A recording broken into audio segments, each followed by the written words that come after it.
আসসালামু আলাইকুম। সবাই কেমন আছেন? আশা করি সবাই ভালো আছেন। এই যে দেখুন এখানে আমি পুঁইশাকের বিচি নিয়েছি, সাথে আলু, পেঁয়াজের ফুল দিয়েছি। যেটা আমি ভাজি করব সেই রেসিপিটা আমি আপনাদের সাথে শেয়ার করব। চুলায় একটা প্যান বসিয়ে দিয়েছি। প্যানটা গরম হলে প্যানের মধ্যে আমি তেল দিয়ে দিলাম। তো আসলে ভাজিতে তেলটা একটু বেশি লাগে, এখানে তেলটা একটু বেশি দিয়ে দিলাম। তেলটা তারপরে পরিমাণ মতো দেওয়ার চেষ্টা করবেন। দিয়ে এখানে পেঁয়াজ কাটা দিয়ে দিলাম। পেঁয়াজ কাটাটাও ভাজিতে একটু বেশি দিলে দেখবেন ভাজিটা খেতে কিন্তু অনেক মজা হয়।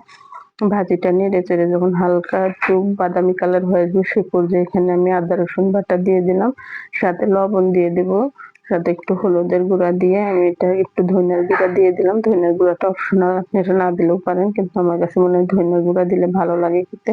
এখানে দিয়ে দিলাম, দিয়ে এখানে যে পুঁই শাকের বিচিগুলো এখানে ঢেলে দিলাম। সাথে কাঁচামরিচ ফেড়ে নিয়েছি, কাঁচামরিচ ফাড়াগুলো দিয়ে দিলাম। এটা আমি সুন্দর করে ভালোভাবে নেড়ে চেড়ে নেব। দিয়ে একটা ঢাকনা দিয়ে ঢেকে দিলাম। এখানে আমি কোনো পানি দিব না, ভাপে সিদ্ধ করব। এই ভাজিটা আসলে গরম ভাতের সাথে খেতে কিন্তু অনেক ভালো লাগে।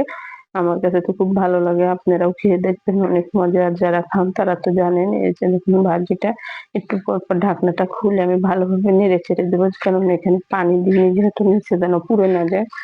পুড়ে গেলে কিন্তু ভাজিটার স্বাদটা নষ্ট হয়ে যাবে। যখন এটা ভাজা, ভাজা হয়ে আসবে, নিচে দিয়ে তেল বেরিয়ে আসবে, সে পর্যায়ে কিন্তু আমি ভাজিটা নামিয়ে নেব। এবং ভাজিটা চুলায় থেকে নামিয়ে নিয়েছি। দেখতে যতটা লোভনীয় হয়েছে, খেতেও কিন্তু অনেকটা মজা হবে। আপনারাও কিন্তু ট্রাই করতে পারেন। আপনার কাছে আমার ভিডিওটি ভালো লাগলে একটা লাইক দিবেন। আল্লাহ হাফেজ।